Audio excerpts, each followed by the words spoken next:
ഭൂതകാലത്ത് ചെയ്ത ചില കാര്യങ്ങൾ തിരുത്താൻ കഴിഞ്ഞിരുന്നുവെങ്കിൽ, അല്ലെങ്കിൽ ഭാവി കാലത്തേക്ക് പോയി ചില കാര്യങ്ങൾ നേരത്തെ ചെയ്തു വെക്കാൻ സാധിച്ചിരുന്നുവെങ്കിൽ എന്ന് ചിന്തിക്കാത്തവരായി ആരും തന്നെ ഉണ്ടാകില്ല.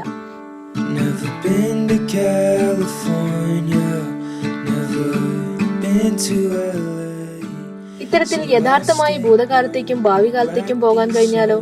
അത്തരത്തിലുള്ള ചില രസികൻ ടൈം ട്രാവൽ അനുഭവങ്ങൾ അല്ലെങ്കിൽ കെട്ടുകഥകളെന്ന് പറയാവുന്ന സംഭവങ്ങളിലേക്കൊന്ന് പോകാം. So I lay here, watch the ceiling fan go round and round,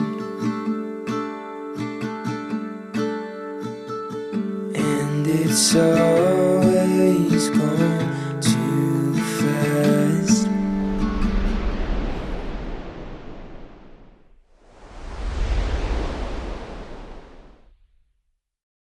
വർഷം 1935. ഒന്നാം ലോകമഹായുദ്ധം കൊടുമ്പിരി കൊള്ളുന്ന സമയം.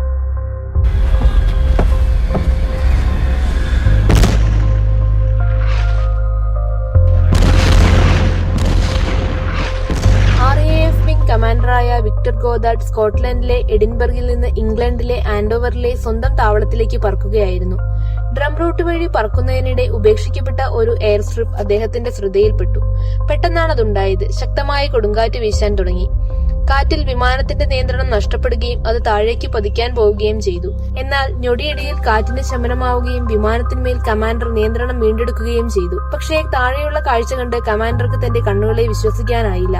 താൻ കുറച്ചു മുൻപ് കണ്ട ആ വിജനമായ എയർഫീൽഡ് അല്ല ഇപ്പോൾ താൻ കണ്ടുകൊണ്ടിരിക്കുന്നത്. 4 വിമാനങ്ങൾ അവിടെയുണ്ട്. 4 വിമാനങ്ങൾക്കും മഞ്ഞ നിറമായിരുന്നു. 1935 കാലഘട്ടത്തിൽ RAF വിമാനങ്ങളിൽ ഒരിക്കൽ പോലും മഞ്ഞ നിറം ഉപയോഗിച്ചിരുന്നില്ല. പരിചിതമായ 3 ബൈപ്ലെയിനുകൾ അദ്ദേഹം ശ്രദ്ധിച്ചുവെങ്കിലും ഒരെണ്ണം അദ്ദേഹത്തിന് അപരിചിതമായി തോന്നി. 4ാമത്തെ വിമാനം 1935 RAFന് ഇല്ലാതിരുന്ന ഒരു മോണോപ്ലെയിൻ ആയിരുന്നു. പ്ലെയിനുകൾക്ക് സമീപത്തായി RAF മെക്കാനിക്കുകളും ഉണ്ടായിരുന്നു. അവരിൽ ഭൂരിഭാഗം പേർ ബ്രൗൺ യൂണിഫോമും ചിലർ നീല നിറത്തിലുള്ള വസ്ത്രവുമായിരുന്നു ധരിച്ചിരുന്നത്. കൊടുങ്കാറ്റ് വീണ്ടും അദ്ദേഹത്തിന്റെ വിമാനത്തെ മറികടന്നെങ്കിലും ഇത്തവണ അദ്ദേഹം ആൻഡോവറിൽ തിരിച്ചെത്തി.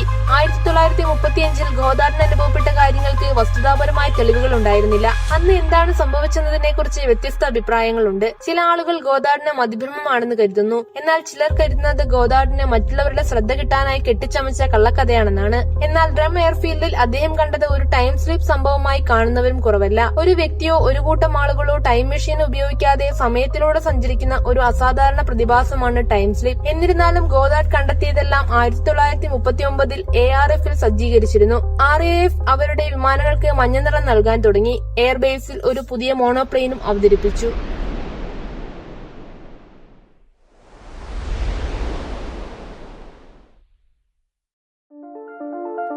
1954 ജൂലൈയിലെ ഒരു ദിനം ഒരു യുവാവ് ജപ്പാനിലെ ടോക്കിയോ എയർപോർട്ടിലെത്തുന്നു. താടിയൊക്കെ വെച്ച് ഫ്രഞ്ച് ഭാഷയിൽ സംസാരിക്കുന്ന യുവാവ് തന്റെ പാസ്പോർട്ട് ജാപ്പനീസ് ഇമിഗ്രേഷൻ ഓഫീഷ്യലുകൾക്ക് കൈമാറുന്നു. എന്നാൽ അവർ അതിൽ ഒരു അപാകത കണ്ടെത്തുന്നു. അയാളുടെ പാസ്പോർട്ടിൽ രേഖപ്പെടുത്തിയിരിക്കുന്ന രാജ്യം അന്നേ വരെ നിലവിലില്ലാത്ത ഒന്നായിരുന്നു. ടൗററ്റ് എന്നായിരുന്നു ആ രാജ്യത്തിന്റെ പേര്. ഇതിനെക്കുറിച്ച് ആരാഞ്ഞ അധികൃതരെ അയാൾ വിശ്വസിപ്പിക്കാൻ ശ്രമിച്ചെങ്കിലും പരാജയപ്പെട്ടു. അധികൃതർ ഒരു ലോക മാപ്പ് യുവാവിന് മുന്നിൽ വെച്ചു. അതിലെവിടെയാണ് തന്റെ രാജ്യമെന്ന് രേഖപ്പെടുത്താൻ ആവശ്യപ്പെട്ടു. അയാൾ ഫ്രാൻസിനും സ്പെയിനിനും ഇടയിലുള്ള അണ്ടോറ എന്ന നാട്ടുരാജ്യത്തെ ചൂണ്ടിക്കാണിച്ചു. തന്റെ രാജ്യമായ ടൗററ്റ് പുതുതായി ഉണ്ടായതല്ലെന്നും 1000 വർഷങ്ങൾക്ക് മുന്നേ അത് നിലവിലുണ്ടെന്നും അയാൾ വാദിച്ചു. ഇത് വിശ്വാസത്തിലെടുക്കാതിരുന്ന അധികൃതർ അയാളെ സംശയത്തിന്റെ പേരിൽ അറസ്റ്റ് ചെയ്യുകയും അടുത്തുള്ള ഒരു ഹോട്ടൽ റൂമിൽ താമസിപ്പിക്കുകയും ചെയ്തു. ഹോട്ടൽ റൂമിന് പുറത്ത് 2 കാവൽക്കാരെയും നിർത്തി. അടുത്ത ദിവസം കൂടുതൽ ചോദ്യം ചെയ്യലിനായി ഉദ്യോഗസ്ഥരെത്തിയപ്പോഴാണ് യഥാർത്ഥ ട്വിസ്റ്റ് നടന്നത്. റൂം തുറന്നപ്പോൾ യുവാവിനെ കാണാനില്ല. അയാൾ അപ്രത്യക്ഷനായിരുന്നു. രക്ഷപ്പെട്ടതിന്റെ യാതൊരുവിധ സൂചനകളും റൂമിൽ അവശേഷിച്ചിട്ടുണ്ടായിരുന്നില്ല. ഈ സംഭവത്തെക്കുറിച്ച് ആളുകൾ ധരിച്ചു വെച്ചിരിക്കുന്നത് അയാൾ ഭാവി കാലത്തു നിന്നും വന്നതാകാമെന്നാണ്.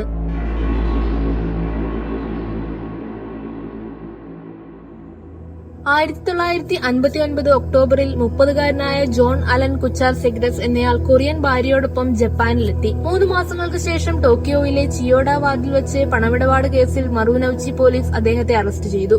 വ്യാജ പാസ്പോർട്ട് കൈവശം വെച്ചിരുന്ന ഇയാൾ വിവിധ രാജ്യങ്ങളിൽ ചാരപ്രവർത്തനങ്ങളിൽ ഏർപ്പെട്ടിരുന്നുവെന്നും ദക്ഷിണ കൊറിയയിൽ ഒരു ചാരനായി കുറച്ചുകാലം ജോലി ചെയ്തിരുന്ന ഒരു അമേരിക്കക്കാരനാണെന്ന് മനസ്സിലാവുകയും ചെയ്തു. 1960 ഓഗസ്റ്റിൽ സെഗ്രസിനെ 1 വർഷത്തെ തടവിന് ശിക്ഷിക്കുകയും അവിടെ വെച്ച് അദ്ദേഹം ആത്മഹത്യ ചെയ്യാൻ ശ്രമിച്ചുവെന്നും പറയപ്പെടുന്നു. ഒടുവിൽ അദ്ദേഹത്തെ ഹോങ്കോങ്ങിലേക്ക് നാടുകടത്തുകയും ഭാര്യയെ ദക്ഷിണ കൊറിയയിലേക്ക് തിരിച്ചയക്കുകയും ചെയ്തു. അതിനുശേഷം സെഗ്രസിന് എന്ത് സംഭവിച്ചുവെന്ന് ഒരു വിവരവുമില്ല. എന്നാൽ ഈ കഥയിൽ ടൗറഡ് എന്ന രാജ്യത്തെക്കുറിച്ച് പരാമർശിക്കുന്നില്ല. ഈ സെഗ്രസിന്റെ കഥയാണ് പിന്നീട് പൊടിപ്പും തൊങ്ങലും വെച്ച് ടൗറഡ് എന്ന സാങ്കല്പിക രാജ്യവുമായി ഇണക്കി ചേർത്ത് ടൈം ട്രാവലർ കഥയായി പുനഃസൃഷ്ടിച്ചതെന്നും വാദമുണ്ട്.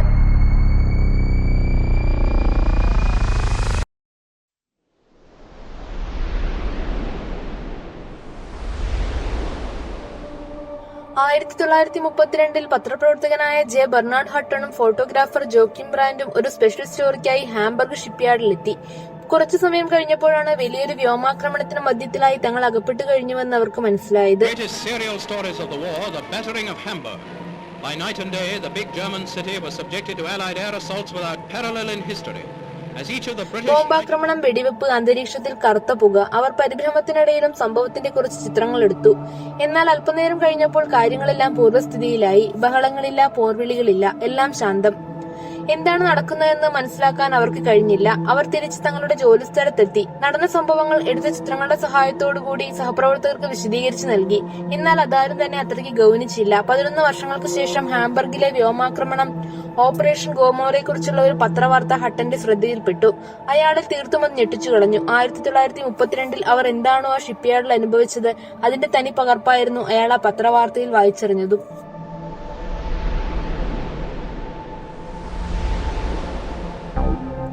2006 ഓഗസ്റ്റ് 30-ന് 36-കാരനായ ഹക്കൻ നോർഡിക്വിസ്റ്റ് അടുക്കളയിലെ ചില അപാകതകൾ പരിഹരിക്കുന്നതിനായി തന്റെ വീടിന്റെ ടണലിലൂടെ കടന്നു പോവുകയായിരുന്നു. എന്നാൽ ടണൽ അവസാനിക്കുന്നിടത്തെത്തിയപ്പോൾ വിചിത്രമായൊരു കാര്യം സംഭവിച്ചു. ഹക്കൻ 2006-ൽ നിന്നും 2043-ലേക്ക് എത്തി. 37 വർഷങ്ങൾക്കപ്പുറമുള്ള ഭാവിയിലേക്ക് യാത്ര ചെയ്തു. അവിടെ അയാൾ ഒരാളെ കണ്ടുമുട്ടുകയും ചെയ്തു. അത് മറ്റാരുമായിരുന്നില്ല, ഹക്കൻ തന്നെയായിരുന്നു. അപ്പോൾ അയാൾക്ക് പ്രായം 72. വർത്തമാനകാലത്തെ ഹക്കൻ ഭാവി കാലത്തെ ഹക്കനെ തിരിച്ചറിഞ്ഞത് അയാളുടെ കയ്യിലെ ടാറ്റു വഴിയാണ്. വൃദ്ധനായ ഹക്കന്റെ ടാറ്റു ചെറുതായി മങ്ങി തുടങ്ങിയിരുന്നു.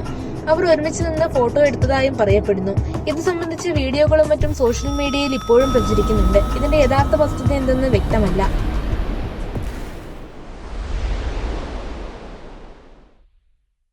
1941-ൽ ബ്രിട്ടീഷ് കൊളംബിയയിലെ ഗോൾഡ് ബ്രിഡ്ജിലെടുത്ത ബ്ലാക്ക് ആൻഡ് വൈറ്റ് ഫോട്ടോയിലേക്ക് ശ്രദ്ധിച്ചു നോക്കണം. പ്രത്യക്ഷത്തിൽ ഒന്നുമില്ല. എന്നാൽ ഒന്നുകൂടി ഒന്ന് നോക്കിയാൽ ടൈം ട്രാവലിന്റെ വ്യക്തമായ ചില സൂചനകൾ ലഭിക്കുമെന്നാണ് ചിലരുടെ അവകാശവാദം. 1941-ൽ സൗത്ത് ഫോർക്ക് ബ്രിഡ്ജ് പുനരുദ്ധാരണം കഴിഞ്ഞ് വീണ്ടും തുറന്നപ്പോൾ ആഘോഷപൂർവ്വം തടിച്ചുകൂടിയ ജനക്കൂട്ടത്തിന്റെ ചിത്രമാണിത്.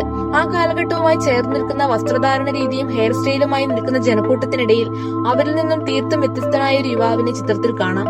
വിന്റേജ് ബ്ലാക്ക് ആൻഡ് വൈറ്റ് കാലഘട്ടത്തിൽ നിന്ന് വിഭിന്നമായി മോഡേൺ ലോകത്തെ പ്രതിനിധീകരിക്കുന്ന തരത്തിൽ പ്രിന്റഡ് ടീഷർട്ടിനും ഹിപ് സൺഗ്ലാസും ധരിച്ചിരുന്ന ആ യുവാവ് അറിയപ്പെടുന്നത് ഹിപ്സ്റ്റർ എന്ന പേരിലാണ്. ടൈം ട്രാവലിന്റെ തെളിവായി ചിലർ ഈ ഫോട്ടോയെ പരിഗണിക്കുന്നുണ്ട്. എന്നാൽ ഇതിനൊരു മറുവശവുമുണ്ട്. ജനക്കൂട്ടത്തിനിടയിൽ മനുഷ്യനെ വേറിട്ട് നിർത്തുന്ന ഹെയർ കട്ട്, സൺഗ്ലാസ്, മറ്റു വസ്തുക്കൾ എന്നിവ 1941-ൽ ലഭ്യമായിരുന്നുവെന്നും പ്രിന്റഡായി തോന്നിയേക്കാവുന്ന അദ്ദേഹത്തിന്റെ ടീഷർട്ട് പോലും അക്കാലത്തെ ജനപ്രിയ സ്പോർട്സ് ടീമായ മോൺട്രിയൽ മൺറോസിന്റേതാണെന്നും ഹിപ്സ്റ്റർ വേറിട്ട് നിൽക്കുന്നത് അദ്ദേഹം കാലത്തിലൂടെ സഞ്ചരിച്ചതുകൊണ്ടല്ല, മറിച്ച് ചുറ്റുമുള്ള ആളുകളിൽ നിന്ന് വ്യത്യസ്തമായ തിരഞ്ഞെടുപ്പുകൾ നടത്തിയതിനാലാണെന്നുമാണ് മറുവാദം.